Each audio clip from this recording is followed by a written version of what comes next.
All right, friends, welcome to another wonderful lesson on technical analysis. This particular lesson, we are going to study an indicator. One of my favorite indicators, by the way. I say that often, but if I say it, there's a reason why. If you see me in my weekly wraps or cryptocurrency lessons or any of our market reports, you'll probably note that I will refer back to a handful of indicators repetitively.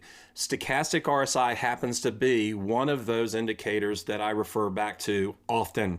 We're going to go through the various key takeaways. This is by way of Investopedia, so I'll bore you with the definition and some of the dry material first, and then we'll get into some of the application and where the stochastic RSI can really help traders and investors make more meat of the move, get a better entry, exit properly, and just really apply proper risk management if they're trading. And if they're riding a trend, even if you're just a trend investor, these particular indicators can help you immensely, especially if they're used on a higher time frame. But going through the key takeaways, the stochastic RSI is an oscillator that measures the level of the RSI relative to its own high and low range over a period. And that might sound really weird, and it is, because the stochastic RSI is actually not an indicator that derives its inputs from the price action on a chart. In fact, the stochastic RSI is actually a derivative of the relative strength index itself. So it's actually a derivative of a different indicator, in this case, the RSI. Secondly, it is a more sensitive indicator that can highlight overbought or oversold conditions in the market.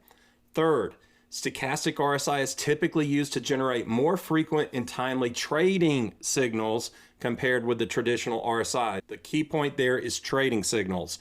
As mentioned, you can use it for trend following purposes. If you do, use your weekly time frames and higher. If you're trading daily and lower, meaning hourly, okay? Stock RSI oscillates between 0 and 1 on some platforms. However, in my trading platform, the default is between 0 and 100.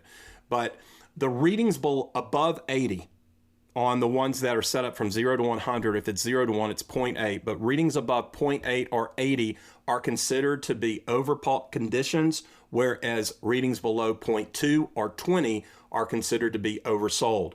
This indicator can help traders identify potential trend reversals, momentum shifts, divergences between price and momentum. And like all the indicators that we've talked about up to this point, it's never a wise idea to use them in a vacuum. Use your stochastic RSI with other tools and don't rely solely upon it for all of your trading decisions. And again, I use usually about 3 indicators in all of my market wraps and crypto videos. We use that as a minimum a lot of times when we're analyzing charts. So I would highly encourage you to do the same. So what are we going to analyze today? So this is the New York Stock Exchange Composite Index. It's a very popular index here in the US, and I have it defaulted to weekly. Now, as I mentioned before, using the stochastic RSI for trading purposes, you want to make sure it's set to daily at a minimum, but at least get an idea of where the trend is at. So that way, if you are trading, you have at least an underlying idea. Is a trend going higher on the higher time frame, or is it going lower? In this case, we've actually just recovered from a V-shaped recovery back here in April. We all probably remember that. It was a very volatile period in time in markets, and now we've rebounded almost completely, retracing the entire move from the March and April drawdown. But when we pull up the indicator, this is what I want to highlight. I first want to give you the anatomy of the stochastic RSI. So what I'm doing here is I'm actually overlaying the most important aspects of this particular indicator. You have the green line, which is your 20 line. You have the midline, which is your 50 line, and the 80 line, which is your overbought line, the red line that I have superimposed on the chart here in front of you. And 2 lines here. This is comprised of a signal and trigger line, but the most important aspect is determining whether an asset is overbought or if it's oversold. The other thing, very similar to the RSI, you can denote that there can sometimes develop divergences. For example, we'll look at this one. I'll remove the shading so that it's clear, where we have a low here back in December and a higher low back here in April of 2025. And if we go up just to explore what that looks like on the chart, you'll notice that if we go to the period in time where the oscillator made a low, and then of course price made a lower low, that by its very definition is a divergence. And that was what resulted in us making a nice bottom in April and rallying up over 20%, roughly 20% on the NYSE. And if I'd have used a different index like the NASDAQ or perhaps even the S&P, that gain would have been larger. But I simply want you to understand that you can use these as you would on the RSI for divergence identification. All right, going back down to the indicator though, I want to highlight some other aspects of this particular tool. So we'll get rid of the divergences for a second. I just wanted to let you know that you could use it for a divergence indicator to find out if there's something that's brewing under the surface that's not manifesting in the price chart above. But when you get above 80, okay, that is what's considered overbought. And we're going to talk about this over here, what we call embedded, in a moment. But let's just focus on overbought for a second. If we take a vertical line and we measure where this particular line happened to fall, that was right around August of 2024. So I basically have labeled the peak of the stochastic RSI. And when we come back up to the price chart, I just want you to note that actually denoted a top because we then proceeded to fall the following week. So whenever you see that an indicator is overbought, that's where you want to raise a wary eye to say, is it possible that price could be getting ready to cool off? It might just be a week or two cool off period, but that's usually a sign not to probably buy as an entry point when things are already overbought, okay? Now, that's overbought. Let's talk oversold, because this is also very important to timing your entries. I know a lot of people here are always trying to execute the best entries possible. One of the best ways to do that is to denote where the stochastic RSI is in relationship to this 20 line. On this particular instance, we were having a little bit of a slide going into the third quarter of 2023. We bottomed in October of 2023. So if we mark this right here at its primary low, I'll just do that with a simple vertical white line, you'll note that you could have gotten in. Now, you would have actually still suffered some drawdown, but I'm going to show you how to get rid of these last couple weeks here. I'll show you how to do that. But the thing that was really neat is that if you would have started to average in here, that was a localized bottom. But let's go back to it and I'll show you how to get rid of the actual problem of getting in too soon.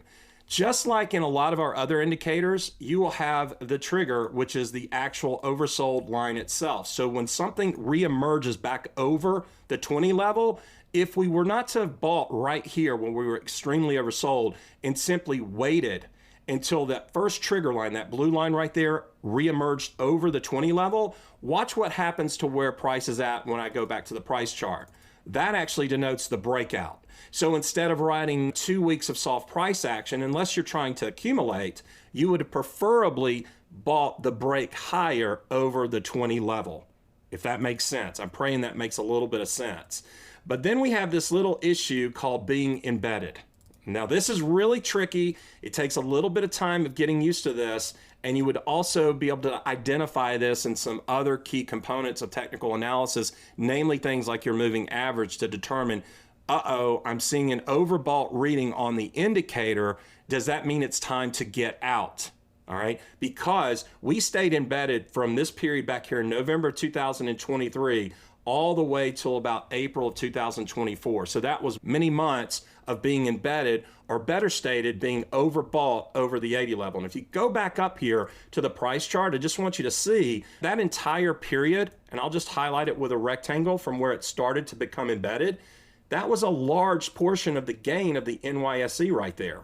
So we would not want to lose that, right? So how do I not get tricked by the indicator that might sometimes get embedded in being in an oversold embedded condition or even an overbought embedded condition? Simple. It's very simple. Pull up your moving averages, okay? When you do that, you'll be able to determine, am I over the key moving average or am I below it? Because back here, this was soft price action because why? We were below some key moving averages. And remember, I'm on the weekly price chart. So let's just make sure we've got our inputs correctly.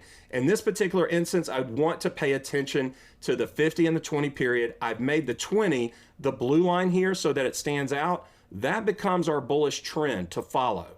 And then if we're looking at entries, for example, let's say we wanted to buy that level right there. We would look at the actual price chart in conjunction with the moving average come back down, and look at what happened here.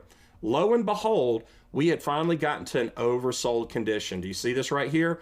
We had gotten under the 20 level. Once we got under the 20 level and we reemerged from it, that would have been a great buy opportunity. And you can see that clearly right here on the 20 period MA.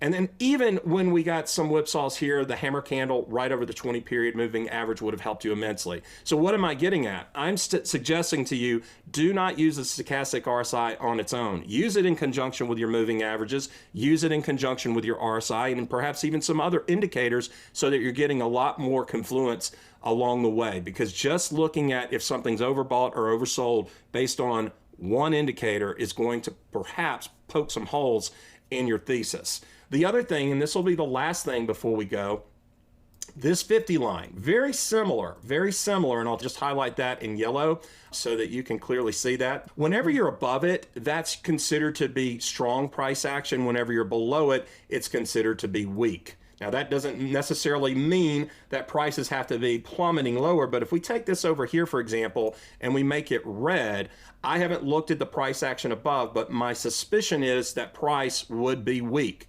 Why? Because we are below this 50 line. So if we come back up here, we look, what's happening above on the price chart? Yep, we had weak price action, because if I highlight the same period right here, what was price doing on the NYSE? Was it going up or was it going down? It was clearly going down. So you need to know that these are three components of the stochastic RSI: 80 line, 50 line, and the 20 line, and make sure that you have those reference points for yourself. If you need to write them out, do that.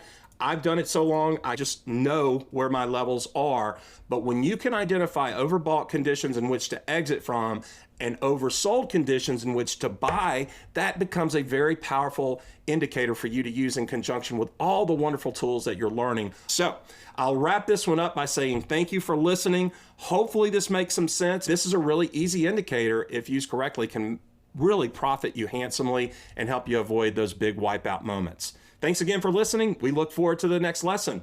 Take care.